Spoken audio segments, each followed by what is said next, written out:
അസ്സലാമലൈക്കും. Welcome to my channel Surumi's vlogs. ഇന്ന് ഞാനൊരു കൂന്തൽ നിറച്ചത് അല്ലെങ്കിൽ കണവ അത് നിറച്ചതിൻ്റെ റെസിപ്പിയാണ് കാണിക്കുന്നതിന് വേണ്ടി സവാള അരിഞ്ഞു വെച്ചിട്ടുണ്ട്, ഇഞ്ചി വെളുത്തുള്ളി പച്ചമുളക് ചെറുതായി അരിഞ്ഞത്, കറിവേപ്പില അരിഞ്ഞിട്ടുണ്ട്, പിന്നെ കൂന്തൽ നല്ല വൃത്തിയാക്കി വെച്ചിട്ടുണ്ട്, പിന്നെ കുറച്ച് കൂന്തൽ വേവിച്ച് ചെറിയ പീസായിട്ട് അരിഞ്ഞതും കുറച്ച് തേങ്ങ ചിരവിയതും എടുത്തു വെച്ചിട്ടുണ്ട്.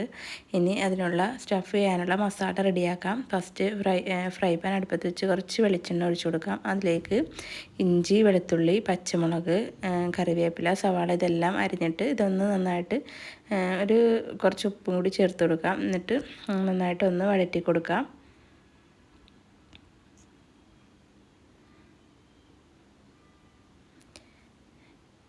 ഇന്ന് വഴന്ന് കിട്ടിയിട്ടുണ്ട്. ഇതിനകത്തേക്ക് മഞ്ഞൾപ്പൊടി,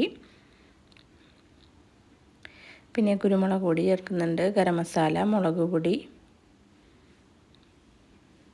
ഇത്രയും ചേർക്കുന്നത് പൊടികൾ. ഇതെല്ലാം കൂടി നന്നായിട്ടൊന്ന് പച്ചമണം മാറുന്നവരെ നന്നായിട്ട് വഴറ്റി കൊടുക്കാം.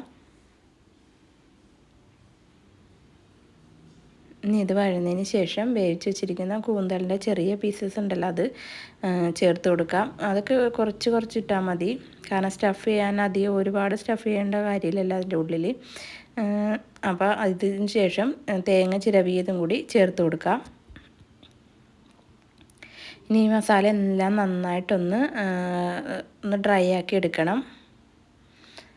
അങ്ങനെ മസാലയൊക്കെ ഡ്രൈ ആയി കിട്ടിയിട്ടുണ്ട്. ഇനി ഇതൊന്ന് സ്റ്റഫ് ചെയ്യാൻ വേണ്ടിയിട്ട് ചൂടാറിയതിന് ശേഷം കേട്ടോ ഇതൊന്ന് സ്റ്റഫ് ചെയ്യേണ്ടത്.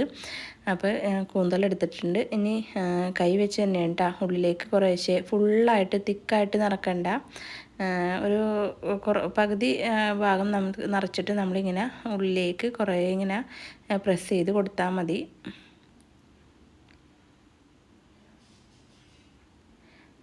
ഇനി ഒരു ചെറിയൊരു സ്റ്റിക്ക് എടുത്തിട്ടുണ്ട്, അതൊന്ന് കുത്തി കൊടുക്കാം, കാരണം അത് ഉള്ളിൽ നിന്ന് പോരാതിരിക്കാൻ വേണ്ടിയാണ് അങ്ങനെ ചെയ്യുന്നത്. സ്റ്റിക്ക് ഇല്ലെങ്കിൽ ചെറിയ ഈർക്കിളി ആയാലും മതി. അങ്ങനെ എല്ലാം ഇതൊന്ന് സ്റ്റഫ് ചെയ്തെടുക്കാം.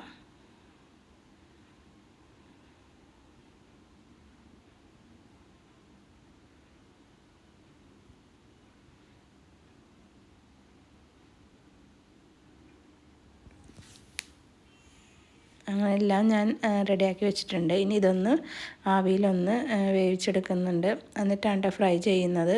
ഇല്ലെങ്കിൽ നമുക്ക് മസാല തേച്ച് ഫ്രൈ ആക്കുന്നവരുണ്ട്. ഇതിപ്പോൾ ഞാൻ ചെറുതായിട്ടൊന്ന് ആവിയിൽ വെച്ചിട്ട് വേവിച്ചിട്ടാണ് ഫ്രൈ ആക്കുന്നത്.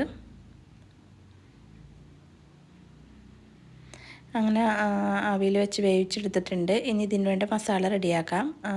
ഓവർ മസാലയൊന്നും വേണ്ട. ഇത്തിരി മഞ്ഞൾപ്പൊടിയും മുളക് പൊടിയും ഗരം മസാലപ്പൊടിയും ഇത്തിരി ഉപ്പും കൂടി കുരുമുളക് പൊടിയും ഇതും കൂടി ചേർത്തിട്ട് കുറച്ച് വെള്ളം ഒഴിച്ചിട്ട് ഇതൊന്ന് മിക്സ് ചെയ്തതിന് ശേഷം കൂന്തലിൽ നമുക്കിതൊന്ന് മാരിനേഷൻ ചെയ്യാം.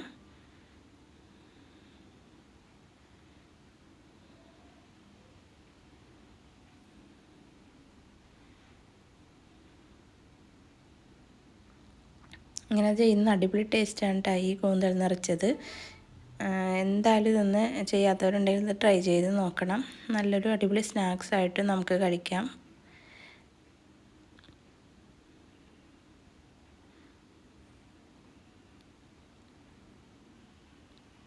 അങ്ങനെ എല്ലാം ഞാൻ മസാലയൊക്കെ തേച്ച് വെച്ചിട്ടുണ്ട്. ഇനി ഒരു ഫ്രൈ പാനിലേക്ക് കുറച്ച് വെളിച്ചെണ്ണ ഒഴിച്ചു കൊടുക്കാം. ഒരുപാട് വേണ്ട, ഒത്തിരി വെളിച്ചെണ്ണ ഒഴിച്ചാൽ മതി. 2 തണ്ട് കറിവേപ്പിലയും കൂടി വെച്ചെടുക്കുന്നുണ്ട്. ആ കറിവേപ്പിലയും കൂടി ആ ഫ്ലേവറും കൂടി കിട്ടാൻ വേണ്ടിയാണ് കേട്ടോ. എന്നിട്ട് ഈ കൂന്തലെല്ലാം ഇനി ഇതിൻ്റെ അകത്ത് വെച്ച് നിരത്തി വെച്ചിട്ട് ഇതൊന്ന് മൂടി വെച്ചിട്ടാണ് ഞാൻ ഇത് തിരിച്ചും മറിച്ചും ഫ്രൈ ആക്കി എടുക്കുന്നത്, കാരണം ഇത് പൊട്ടിത്തെറിക്കാനുള്ള സാധ്യതയുണ്ട്. അപ്പോൾ ഇത് എങ്ങനെ ചെയ്യുമ്പോൾ സൂക്ഷിച്ച് വേണം ചെയ്യാൻ. ചെറിയ തീയിൽ ഇത് മൂടി വെച്ചിട്ട് വേണം കേട്ടോ റെഡിയാക്കി എടുക്കാൻ, ഇല്ലെങ്കിൽ ഇത് പൊട്ടിത്തെറിക്കും. അങ്ങനെ തിരിച്ചും മറിച്ചും റെഡിയാക്കി എടുക്കണേണ്.